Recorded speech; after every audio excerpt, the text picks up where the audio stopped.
হাসপাতালে অবৈধভাবে অস্থায়ী কর্মী নিয়োগ এবং চিকিৎসায় গাফিলতির অভিযোগ তুলে বিক্ষোভ দেখালো বেলদা নাগরিক মঞ্চ। শুক্রবার পশ্চিম মেদিনীপুর জেলার বেলদাতে হাসপাতালে অবৈধভাবে অস্থায়ী কর্মী নিয়োগ ও চিকিৎসায় গাফিলতির অভিযোগ তুলে বিক্ষোভ দেখালেন বেলদা 1 ও বেলদা 2 নম্বর গ্রাম পঞ্চায়েত এলাকার কয়েকশো মানুষ। তাদের অভিযোগ, বেলদা সুপার স্পেশালিটি হাসপাতাল শুরুর প্রথম থেকেই কিছু অসাধু ব্যক্তি গরিব মানুষজনদের কাছ থেকে মোটা অঙ্কের টাকা নিয়ে অস্থায়ী পদে নিয়োগ দিচ্ছে। এছাড়াও কোনো অসুস্থ রোগী এলে তাদেরকে চিকিৎসা না করে অন্যত্র রেফার করা হচ্ছে, যার ফলে চরম সমস্যার সম্মুখীন হচ্ছেন সাধারণ মানুষ। এদিন বেশ কিছুক্ষণ বিক্ষোভ চলার পর বিএমওএইচ এর সাথে বৈঠকের পর বিক্ষোভ তুলে নেওয়া হয়। ব্লক স্বাস্থ্য আধিকারিককে ডেপুটেশন দেওয়া হয়েছে। অপ্রীতিকর ঘটনা এড়াতে মোতায়েন ছিল বেলদা থানার পুলিশ। এটা সবথেকে বড় যেটা হচ্ছে এই হসপিটালে কিছু নিয়োগ হয়েছে, সেই নিয়োগ সরকারি নিয়ম কানুন না মেনে অবৈধভাবে অর্থের বিনিময়ে এবং প্রশিক্ষণহীন কিছু মানুষকে নিয়োগ করা হয়েছে। এখানে যে সংস্থা আছে গ্লোবাল সংস্থা, সেই গ্লোবাল সংস্থা এই অপকর্মগুলি করছে, তার বিরুদ্ধেও আমরা কথা বলেছি এবং আমরা বলেছি যে একটা আলোচনা বসার জন্য এভাবে নিয়োগ করা যাবে না এবং সরকারি যে গাইডলাইন আছে সেই গাইডলাইন আমাদেরকে দিতে হবে। এবং এই সুপার স্পেশাল হসপিটালে 139 জন যে নিয়োগের জন্য বলা হয়েছে সরকার থেকে, সেখানে সেই 139 জনের রোস্টার এবং যে 21 জন নিয়োগ হয়েছে সেই 21 জনের নিয়মের তাদের নামের তালিকা, 109 জন নিয়োগ হয়েছে, তাদের নামের তালিকা, তাদের বায়োডাটা, তাদের শিক্ষাগত যোগ্যতা এবং তারা কোন পোস্ট হোল্ড করছে সেই তালিকা আমরা দিতে বলেছি এবং তিনি 24 ঘন্টার মধ্যে সেই তালিকা দেবেন এবং আগামী দিনে এই ধরনের ঘটনা যাতে না ঘটে তার জন্য তিনি আশ্বস্ত করেছেন। এবং এই হসপিটালে অনেক অপ্রীতিকর যে ঘটনাগুলি ঘটে থাকে সেই বিষয়গুলো আমরা বলেছি। এখানে আমরা বিগত দিনেও দেখেছি, আজকের দিনেও দেখছি, যেখানে মানুষ ঠিক সঠিকভাবে পরিষেবা পাচ্ছে না, অযথা মানুষকে রোগীদেরকে কি করা হচ্ছে, রেফার করে দেওয়া হচ্ছে। আমরা বলেছি যাদেরকে রেফার করা হচ্ছে তাদের কারণ দর্শিয়ে তা রেজিস্টার করতে হবে, কি কারণে রেফার করা হচ্ছে। একটা মানুষ জ্বর হয়েছে, সে ভর্তি হয়েছে, কি বমি করছে, তাকেও রেফার করে দেওয়া হচ্ছে।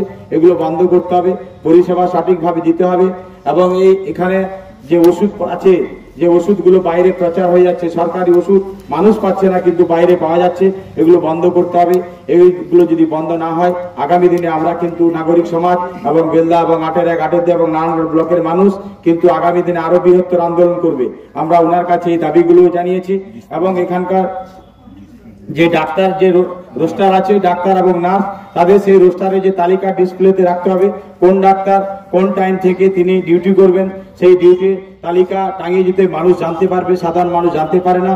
এবং আমাদের এখানে যে ওষুধের যে স্টকিস্ট আছে সেই তার আজকে কত ওষুধ, কি কি ওষুধ স্টক আছে, তার নামের তালিকা তার বোর্ড করে সেটা টাঙাতে হবে, মানুষ জানতে পারবে।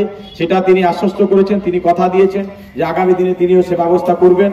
তো আমরা বিভিন্ন যে দাবিগুলো আরো রেখেছি, যে এই হসপিটালে অনেক অপ্রীতিকর ঘটনা ঘটে, এখানে কিছু গ্লোবালের স্টাফ এবং কিছু হসপিটালের স্টাফ মদ্যপ অবস্থায় বিগত দিনে ধরা পড়েছে এবং আজকের ডেটেও আমরা বলে এসেছি এগুলো যেন না যেন হয়। এবং এখানে হাউসকিপিং ওয়ার্ড বয়কে দিয়ে চিকিৎসা হচ্ছে, ইনজেকশন দেওয়া হচ্ছে, স্যালাইন দেওয়া হচ্ছে, এগুলো বন্ধ করতে হবে। তিনি স্বীকার করেছেন যেগুলো বিগত দিনে হয়েছে সেগুলো আমরা বন্ধ করার চেষ্টা করি। ডেপুটেশন তো দিতে পারে, ডেপুটেশন কি দেয় কি বলে দেখি। বলছি যে অবৈধভাবে এখানে নিয়োগ হয়েছে, নিয়োগটা তো আমার হাতে নয়, নিয়োগটা গভর্নমেন্ট এজেন্সিকে দিয়েছে, এজেন্সিটা লোক ঢুকানোর চিকিৎসকদের তো নয়। চিকিৎসকরা ঠিকমতো চিকিৎসা করছেন না বলে একটা অভিযোগ, ওষুধ পাচার হচ্ছে। ওষুধ পাচার প্রমাণ দিলে তাহলে ব্যবস্থা হবে।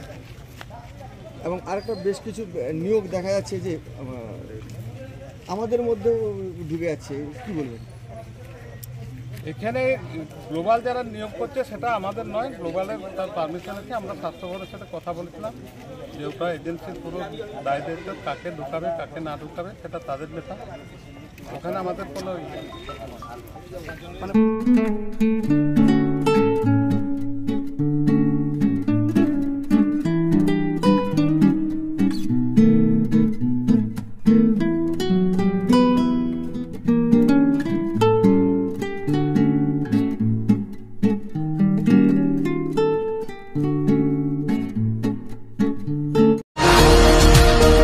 Happy hour saving জিওপিপিতে। এখন জিওপিপিতে সকাল 10টা থেকে বিকেল 5টা পর্যন্ত পেট্রোলের ওপর লিটার পিছু 3 টাকা ছাড় নিন। বাম্পার প্রাইজ হিসেবে একটা ব্র্যান্ড নিউ এসইউভি জিতুন আর অনেক আকর্ষণীয় পুরস্কার প্রতিদিন এবং প্রত্যেক সপ্তাহে। আপনার নিকটবর্তী জিওপিপি মোবিলিটি স্টেশনে যান আর জ্বালানি ভরুন আজই।